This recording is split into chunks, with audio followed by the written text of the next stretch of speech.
Hello, and I'm so glad to greet you and invite you into some time in the Word with RHCC. Tomorrow is an exciting day. It's a day on the calendar where we celebrate love. It's Valentine's Day tomorrow. So before we spend some time in the Word, I want to ask you a question about love, and it is this. When have you experienced love in its purest form? Love at its absolute best. So I want you to take some time right now with the people around you to just have a bit of a chat or have a bit of a think about that question in your own experience. Go.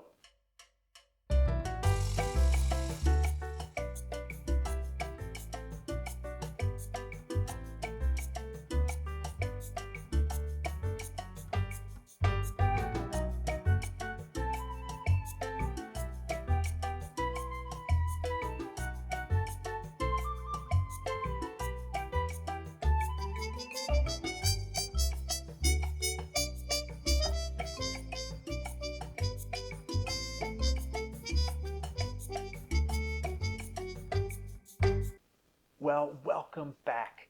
And we're going to read from God's Word in these moments. I hope that you had a great chat with the people around you about love in its purest form. And we're actually going to read from 1 Corinthians chapter 13, verses 1 to 13. And this is probably best known as the love chapter. It says this: If I could speak all the languages of earth and of angels, but did not love others, I would only be a noisy gong or a clanging cymbal.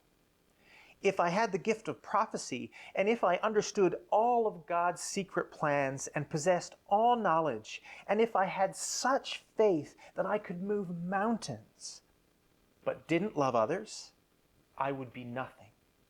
If I gave everything I have to the poor and even sacrificed my body, I could boast about it. But if I didn't love others, I would have gained nothing. Love is patient and kind. Love is not jealous or boastful or proud or rude. It does not demand its own way. It is not irritable, and it keeps no record of being wronged. It does not rejoice about injustice, but rejoices whenever the truth wins out. Love never gives up, never loses faith, is always hopeful, and endures through every circumstance. Prophecy and speaking in unknown languages and special knowledge will become useless, but love will last forever. Now our knowledge is partial and incomplete, and even the gift of prophecy reveals only part of the whole picture. But when the time of perfection comes, these partial things will become useless. When I was a child, I spoke and thought and reasoned as a child, but when I grew up, I put away childish things. Now we see things imperfectly, like puzzling reflections in a mirror. But then we will see everything with perfect clarity. All that I now know is partial and incomplete. But then I will know everything completely, just as God now knows me completely. These three things will last forever: faith, hope, and love. And the greatest of these is love. Beautiful words from 1 Corinthians chapter 13. You know, for the last couple of weeks, we've been exploring our origins by looking at some of the dynamic realities of the early church. We have been looking at what the people who began this thing we call church courageously and unapologetically devoted themselves to, that led to exponential growth among them. And last week, Krista helped us establish together that first and foremost, they devoted themselves to experiencing God's Word together in authentic community and allowing it to change themselves and the people around them. Now today we're learning together more about the second area of devotion mentioned in our Acts 2 and 42 to 47 passage. And it says that the people were devoted to fellowship. Now, before we get to that, I want to start with Jesus. It's always a good place to start, isn't it? They say if you're stumped in Sunday school, if someone asks you a question in Sunday school and you're stumped, you always say Jesus, because Jesus is always the right answer. Well, when Jesus was here on earth, certainly one of the most important things he established with his disciples was that they were to love each other. In John 15, verse 12, Jesus said, "This is my commandment. Love each other in the same way that I have loved you. There is no greater love than to lay down one's life for one's friends." The amazing picture that our Acts passage paints of the early church is each of them living out this command. This fundamental command on which all of the law and all of the prophets hang is the very reason that they exist. We cannot miss the fact that love was the basis of the fellowship to which they devoted themselves. And as we began, we read chapter 13 of 1 Corinthians, and if you've ever been to a wedding, then you've probably heard sections of it before. It is often read as this one-off as we celebrate the love of two people who are entering into a loving and committed marriage relationship. Anyone out there have it read at their wedding? Maybe put an answer in the comments below and we can talk about that a little bit. But I think it's a beautiful thing that this always gets read at this time and in this context of marriage. But it's important for us to realize that it was originally written to a church, to a group of people, to a body of believers, to encourage them in their relationships with each other. Relationships that were to be rightly marked by love.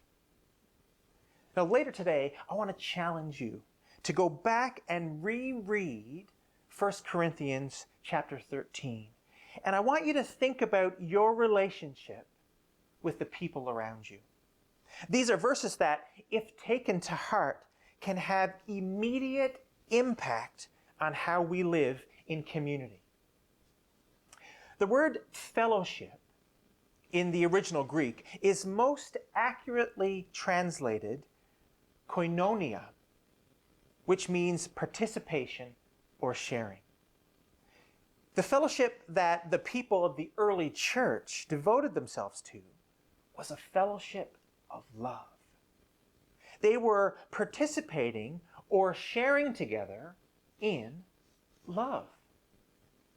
And as we reflect on 1 Corinthians 13, we realize that it is a picture of what that love ought to look like. The key verses that we perhaps remember most are verses 4 to 7. Let's look again. Love is patient and kind. Love is not jealous or boastful or proud or rude.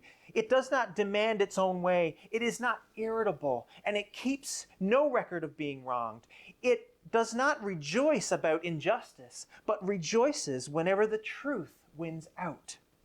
Love never gives up, never loses faith. It is always hopeful and endures through every circumstance. Now, the Message paraphrase can often add to our understanding with more modern words and phrases. So here's what 1 Corinthians 13, 4 to 7 says in the Message paraphrase. Love never gives up. Love cares more for others than for self. Love doesn't want what it doesn't have. Love doesn't strut. Love doesn't have a swelled head. It doesn't force itself on others. It isn't always me first. Love doesn't fly off the handle. It doesn't keep score of the sins of others. It doesn't revel when others grovel. Love takes pleasure in the flowering of truth. I love that. Puts up with anything. Trusts God always. Always looks for the best. Never looks back, but keeps going till the end. You see, the people of the early church embodied these qualities within their faith community. And I believe that this is why they experienced such significant growth in the early days. Okay, massively challenging question alert, all right? When I asked myself this, wow, I actually, my eyes got watery, they got wet. I had a few tears, believe it or not. I had to ask myself, is this me? Is this how I live my life? And as I thought more about it, sadly, I realized that I couldn't tick all the boxes. But I suppose none of us really could do that perfectly. Early church really didn't even get it all right all of the time. That's the reason why Paul wrote this letter to the church in Corinth.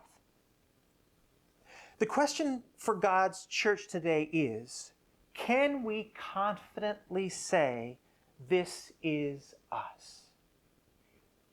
Is this who we are?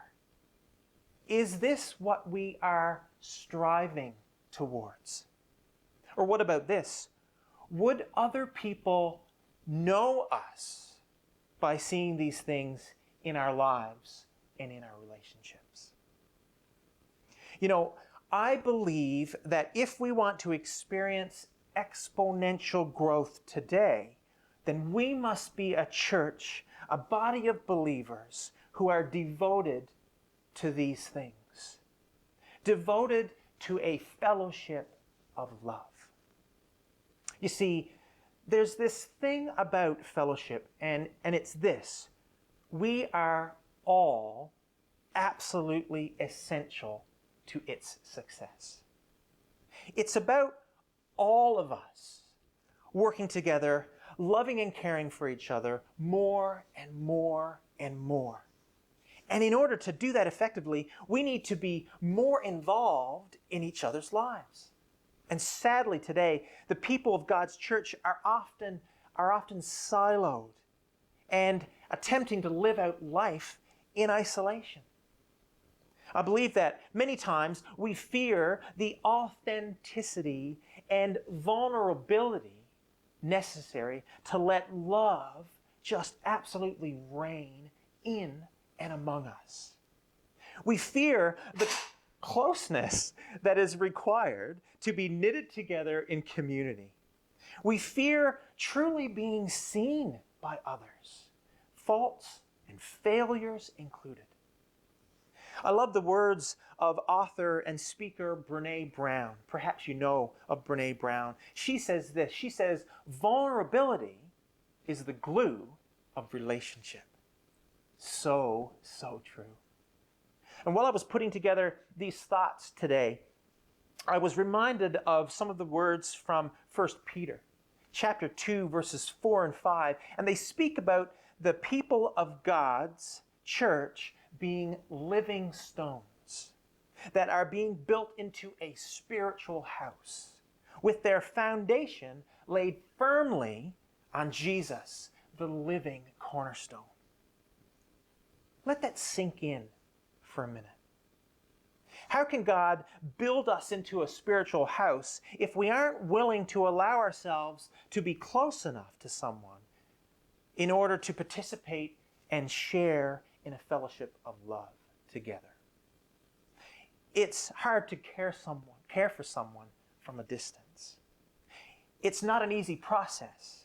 In fact, it can be painful. It often requires that we adjust ourselves in order to get along and to serve God together. But in doing so, we end up appreciating each other so much more, sharing in each other's strengths and supporting one another.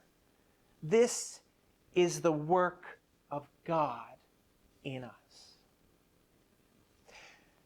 But if we want God to be able to do this work, we have to be willing to be close enough for long enough for this to take place.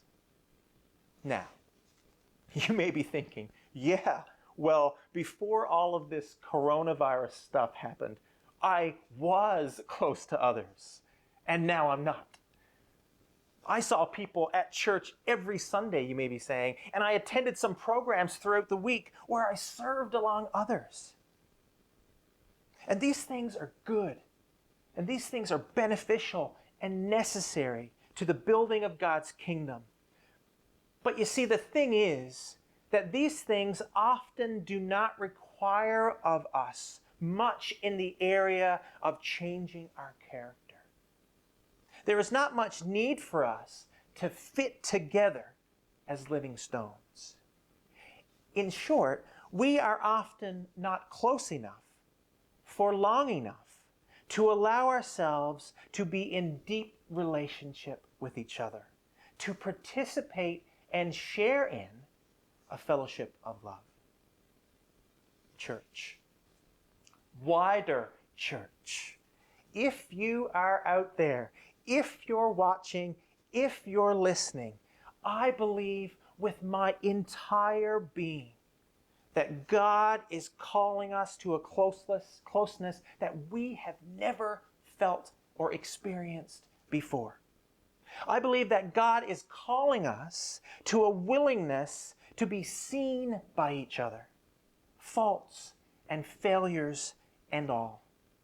I believe He is calling us to be involved in each other's lives at such a deep level that it will allow us to experience support and experience God's blessing in ways that will cause His church to absolutely explode with growth once again. You know, I really do believe the months and months of isolation and restrictions that we've all experienced and that some are still experiencing in our world today are being used by God to remind us that we long for this closeness at such a fundamental level that without it, many of us have struggled simply to go on. I believe that God not only is calling us to be as close as we were before, but even closer. A closeness that will allow us to devote ourselves to fellowship, devote ourselves to each other. So as we all, in our various settings, get back to church, my prayer is that we get way back to church. That we return to the fundamental things that will help us build deeper relationships, that in turn will help us to change the world. I invite you to quiet your hearts in these moments as Pastor Krista shares a prayer with us.